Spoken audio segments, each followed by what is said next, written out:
Hello everyone, welcome to Divya education. आज है 25 सितंबर और 25 सितंबर से रिलेटेड हमारे जितने भी करेंट अफेयर्स के क्वेश्चन बन सकते हैं जो कि हमारे प्रत्येक आने वाले कॉम्पिटिटिव एग्जाम के लिए इम्पॉर्टेंट हो सकते हैं, आज उन सभी को हम लोग यहाँ पे सॉल्व करेंगे और साथ साथ इसके डिटेल्स की भी बात करेंगे ताकि इनसे रिलेटेड और भी यदि कोई क्वेश्चन बनते हैं तो वो हम आसानी से सॉल्व कर लें। ठीक है, सो हम यदि बात करते हैं कल के अभ्यास प्रश्न की, जो कि इसमें पूछा गया था कि विश्व बैंक के कार्यकारी निदेशक के रूप में किसे नियुक्त किया गया। ठीक है, तो पहला था हमारा राजीव अरोड़ा, दूसरा था राजेश खुल्लर और तीसरे में था अनुराग रस्तोगी और चौथे में था बी उमा शंकर। सो इसका राइट आंसर हमारा हो जाएगा राजेश खुल्लर। उसके बाद हम व्याख्या की बात करें तो इसमें बताया भी जा रहा है कि राजेश खुल्लर को वाशिंगटन डीसी में विश्व बैंक का कार्यकारी निदेशक नियुक्त किया गया है। उनकी यह नियुक्ति 3 साल के लिए की गई है। वे भारत, बांग्लादेश, श्रीलंका और भूटान से संबंधित मामलों का प्रतिनिधित्व करेंगे। विश्व बैंक में 25 ऐसे कार्यकारी निदेशक पूरे विश्व में नियुक्त होते हैं, जिसमें से राजेश खुल्लर एक होंगे। ठीक है, तो यानी विश्व बैंक के, यानी कि हम बात करें तो जो हमारा विश्व बैंक है जिसका मुख्यालय वाशिंगटन डीसी में है, उनके जो कार्यकारी निदेशक अभी नियुक्त किए गए हैं वो कौन है? राजेश खुल्लर है। ठीक है, उसके बाद आता हमारा अगला क्वेश्चन और इसमें बात की जा रही है कि भारत में किस देश ने भारत समेत निम्न में से किस देश ने भारत समेत 3 देशों की यात्रा पर प्रतिबंध लगा दिया है? तो पहला है सऊदी अरब, दूसरा है बांग्लादेश, तीसरा है जापान और चौथा है श्रीलंका। तो इसका राइट आंसर हमारा हो जाएगा सऊदी अरब। ठीक है, उसके बाद हम व्याख्या की बात करें तो इसमें डिटेल में भी बताया गया है कि सऊदी अरब ने क्या किया है कि भारत सहित 3 देशों की यात्रा पर प्रतिबंध लगा दिया है। कोरोना वायरस के मद्देनज़र सऊदी अरब ने 3 देशों से आने वाले लोगों पर लोगों पर भी रोक लगा दी है। भारत के अलावा इसमें ब्राज़ील और अर्जेंटीना भी शामिल हैं। इन देशों में कोरोना के लगातार बढ़ते कोरोना संक्रमण के मामले को देखते हुए यह निर्णय लिया गया है। इसके अलावा जो लोग इन देशों से यात्रा करके आए हैं उनको 14 दिनों के लिए आइसोलेशन में रखा गया। ठीक है, यानी कि सऊदी अरब के द्वारा क्या किया गया है कि भारत सहित ब्राज़ील और अर्जेंटीना, इन तीनों ही देशों में क्या किया, जो भी यहाँ से लोग जाते थे तो उन पर प्रतिबंध लगा दिया। जो भी उड़ाने जाती थी उनको पूरी तरह से बंद कर दिया है, क्योंकि भारत और ये ब्राज़ील जो है, अर्जेंटीना है, यहाँ पे केसेस लगातार बढ़ते जा रहे हैं कोविड-19 के। और आपको पता होगा कि यदि ऐसी ही कंडीशन रही तो हमारा जो इंडिया है वो इस कोविड-19 के केस में कहीं यूएसए को पीछे ना छोड़ दे। ठीक है, और इसी वजह से सऊदी अरब ने ऐसा कदम उठाया है। उसके बाद अब हम बात करते हैं अगले क्वेश्चन की।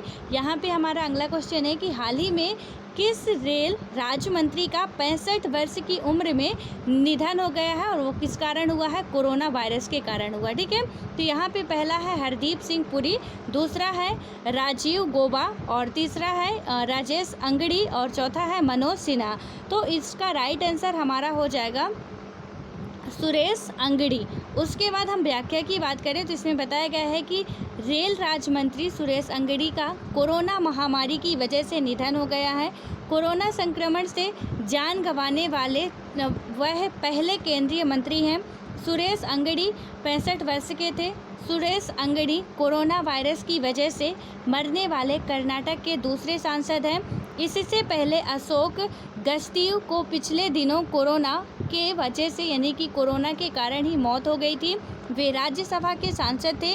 वे कर्नाटक की बेलगाम सीट से 4 बार लोकसभा सांसद बने। वे 2004, 2009, 2014 और 2019 में बेलगाम से लोकसभा चुनाव जीतकर संसद पहुंचे थे। ठीक है, उसके बाद हम बात करते हैं तो यहाँ पे सबसे बड़ी बात जो है वो हम लोगों को ध्यान देने योग्य है कि कोविड-19 को हल्के में ना लें तो ही हमारे लिए बेहतर होगा। अदरवाइज़ यदि बोलेंगे कि चलो अब हो तो रहा ही है, सबको होगा जो होगा, तो ऐसी बातें ना करके आप सभी लोग अपनी सेफ्टी, हम सभी लोगों को अपनी अपनी सेफ्टी करनी चाहिए। ठीक है, और यदि इसको नॉर्मली ले रहे हैं तो यहाँ फिर ये अमीर गरीब ऊंच नीच कुछ नहीं देख रहा। कोविड जो है वो सबको ही दबोच रहा है। ठीक है, इसलिए अब यहाँ पे सिर्फ कोई यदि आपकी सुरक्षा कर सकता है वो खुद हम और आप हैं, उसके अलावा कोई हमको नहीं बचा सकता, ठीक है। तो इसलिए हमको सुरक्षा अपनी रखनी होगी। अब हम बात करते हैं अगले क्वेश्चन की। यहाँ पे हमारा अगला क्वेश्चन है कि निम्न में से किस पहली महिला को राफेल लड़ाकू विमान उड़ाने के लिए चुना गया है। इसमें पहला है कोमल सिद्धेश्वरी, है शिवांगी सिंह, तीसरा है अंजलि सिंह, चौथा है अवनी चतुर्वेदी। तो इसका राइट आंसर हमारा हो जाएगा शिवांगी सिंह। उसके बाद हम व्याख्या की बात करें तो इसमें बताया भी गया है कि शिवांगी सिंह लड़ाकू राफेल विमान उड़ाने वाली पहली महिला पायलट बन गई हैं। शिवांगी को राफेल विमान के स्क्वाड्रन की पहली महिला पायलट बनने का गौरव हासिल हुआ है। उन्हें देश के सबसे ताकतवर राफेल विमान उड़ाने की जिम्मेदारी मिली है। शिवांगी की पोस्टिंग इस समय राजस्थान में है। हैदराबाद में ट्रेनिंग पूरी होने के बाद शिवांगी इस समय MiG-21 की फाइटर पायलट हैं और वह राजस्थान में है, ठीक है। तो अभी जो शिवांगी सिंह हाल फिलहाल में किस पद पर है, वो MiG-21 की फाइटर पायलट है। लेकिन अब उनको कौन सा पद मिल गया है, यानी कि क्या कौन से लड़ाकू विमानों को वो उड़ाएंगी, तो राफेल जो कि फ्रांस से लाए गए हैं। और यहाँ पे 5 राफेल अभी जो हाल फिलहाल में आए हैं, तो उनमें से एक राफेल को कौन इनका पायलट बनेगा, तो वो है पहली महिला जो है वो शिवांगी सिंह है, ठीक है। उसके बाद आता है हमारा अगला क्वेश्चन और इसमें बात की जा रही है कि संयुक्त राष्ट्र में कोरोना महामारी की सुस्ती के कारण 2020 में निम्न में से कितने प्रतिशत अर्थव्यवस्था रहने का अनुमान जताया है। तो इसमें पहला है हमारा 2.9%, देन सेकंड है 1.9% और थर्ड है 5.9% और फोर्थ है हमारा 9.9%। तो इसका राइट आंसर हमारा हो जाएगा 5.9%, ठीक है। उसके बाद हम डिटेल्स की बात करें तो इसमें बताया भी गया कि संयुक्त राष्ट्र की एक रिपोर्ट में कहा गया, यानी कि UN, ठीक है। संयुक्त राष्ट्र का मतलब क्या होता है, यूनाइटेड नेशन या UN आप बोल सकते हो। तो इसकी एक रिपोर्ट में कहा गया है कि कोविड-19 महामारी के प्रकोप के चलते भारतीय अर्थव्यवस्था में 2020 के दौरान 5.9% की कमी आने का अनुमान है। व्यापार और विकास पर UN सम्मेलन यानी कि अंकटाड की इस रिपोर्ट में अनुमान जताया गया है कि इस साल वैश्विक अर्थव्यवस्था में 4.3% की कमी होगी। प्रत्यक्ष विदेशी निवेश के प्रवाह में करीब 40% और विदेश से धन प्रेषण में 100 अरब अमेरिकी डॉलर से अधिक की कमी आएगी, ठीक है। उसके बाद आता है हमारा नेक्स्ट क्वेश्चन और इसमें बात की जा रही है कि अंतर्राष्ट्रीय पत्रिका टाइम्स यानी कि जो इंटरनेशनल मैगजीन है टाइम्स ने 100 सबसे प्रभावशाली लोगों की लिस्ट में किस भारतीय अभिनेता को शामिल किया है। तो इसमें फर्स्ट है सलमान खान, सेकंड है अजय देवगन और थर्ड में है अनिल कपूर और फोर्थ में है आयुष्मान खुराना। तो इसका राइट आंसर हमारा हो जाएगा आयुष्मान खुराना।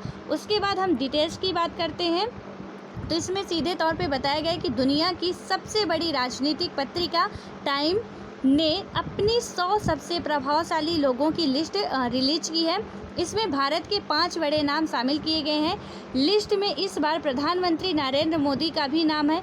इस सूची में शामिल अन्य भारतीय लोगों में गूगल के CEO सुंदर पिचाई, अभिनेता आयुष्मान खुराना, HIV पर शोध करने वाले रविंदर गुप्तलाल और शाहीन बाग धरने में शामिल विल्किस भी शामिल है, ठीक है। उसके बाद आता हमारा अगला क्वेश्चन। तो यहाँ पे आयुष्मान खुराना के अलावा भी जितने व्यक्ति शामिल हैं मोदी जी सहित, उनका भी नाम आपको याद रखना है, ठीक है।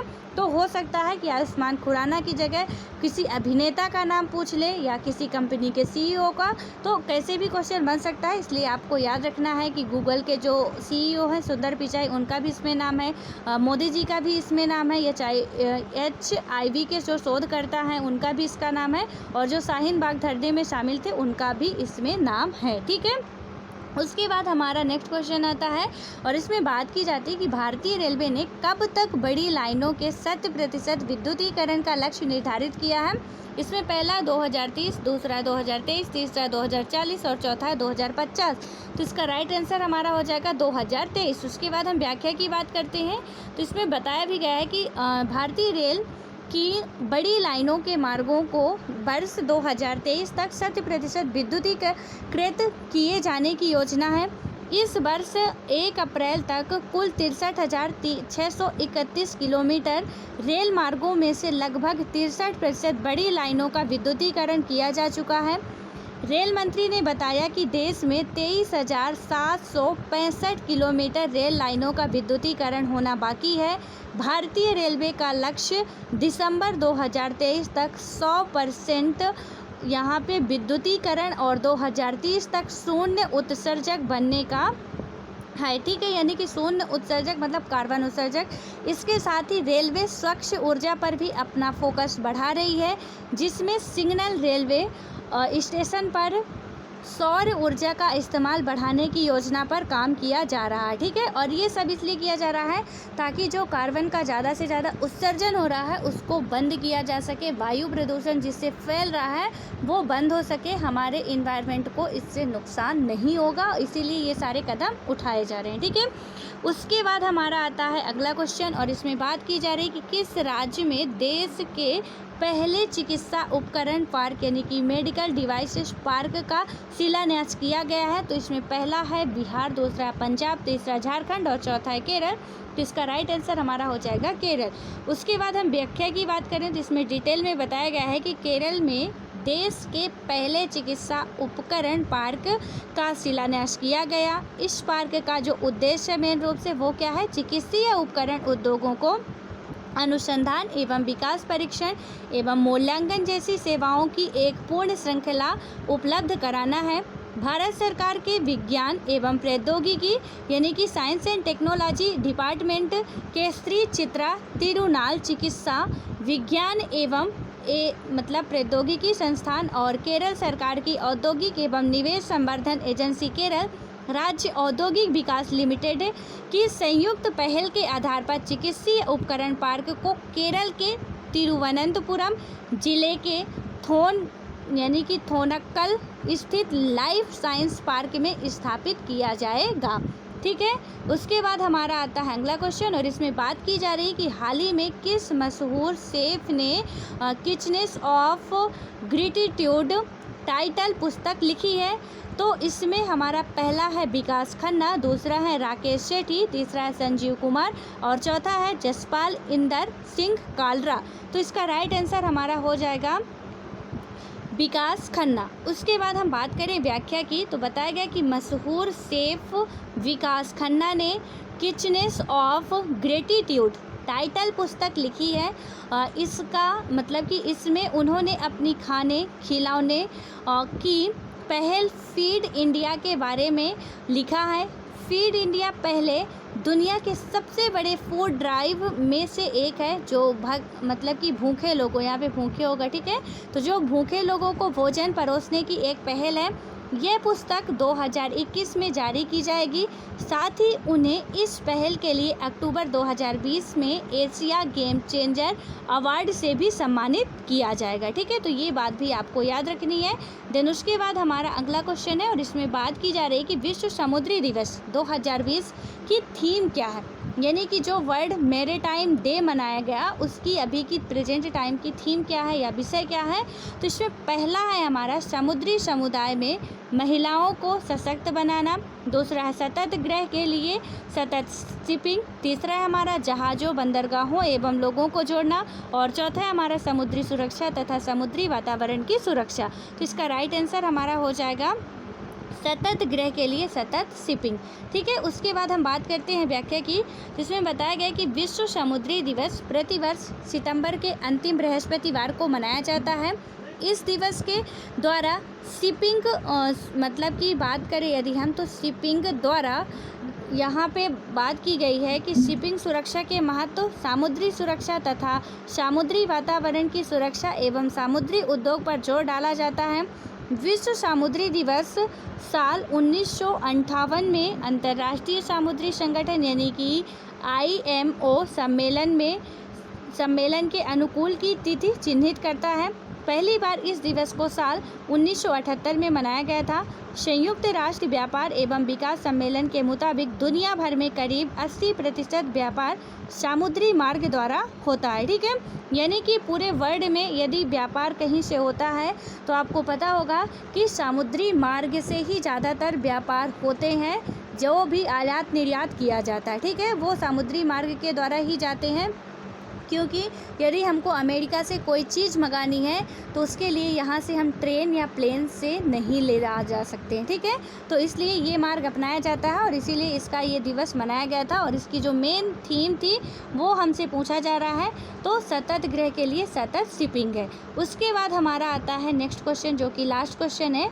DRDO ने किस राज्य में फायरिंग रेंज के स्वदेशी रूप से विकसित laser guided anti tank missile यानी कि ATGM का सफलतापूर्वक परीक्षण किया है? सो इसमें फर्स्ट है महाराष्ट्र, सेकंड है कर्नाटक, थर्ड है तमिलनाडु और फोर्थ है राजस्थान। सो इसका राइट आंसर हमारा हो जाएगा महाराष्ट्र। और उसके बाद व्याख्या की बात करें तो बताया गया कि DRDO ने laser guided anti tank missile का सफल परीक्षण किया। इसमें इसे महाराष्ट्र के अहमदनगर में MBT अर्जुन टैंक से फायर किया गया। इस टेस्ट के दौरान एंटी टैंक मिसाइल के 3 किलोमीटर दूरी पर मौजूद लक्ष्य को सफलतापूर्वक नष्ट किया गया। इसके बाद होता है कि इससे पहले मंगलवार को उड़ीसा के बालासोर में भी यानी कि DRDO ने अभ्यास लड़ाकू ड्रोन का सफल परीक्षण किया था, ठीक है। तो इससे पहले उड़ीसा में भी किया गया था, अब कहाँ पे किया गया है? तो अब महाराष्ट्र में किया गया है। उसके बाद हमारा आता है अगला क्वेश्चन, जो कि आज का हमारा अभ्यास प्रश्न है। इसमें बात की जा रही है कि इस वर्ष के शिक्षा दिवस यानी 5 सितंबर 2020 पर देश भर के कितने शिक्षकों को प्रतिष्ठित राष्ट्रीय शिक्षक पुरस्कार से सम्मानित किया गया है? और इसमें पहला है 37, दूसरा 32, तीसरा 47 और चौथा है 52। सो इसका राइट आंसर आप लोगों को देना है कि क्या होगा, पहला होगा, दूसरा होगा या तीसरा, चौथा, जो भी है वो आपको बताना है। और ये क्वेश्चन हम ऑलरेडी सॉल्व कर चुके हैं, ठीक है। सो आई होप कि आप सभी से इसका आंसर ज़रूर बनेगा और सभी लोग देने की ज़रूर कोशिश करेंगे। तो अब मिलते हैं नेक्स्ट वीडियो में, तब तक के लिए bye bye, all the best.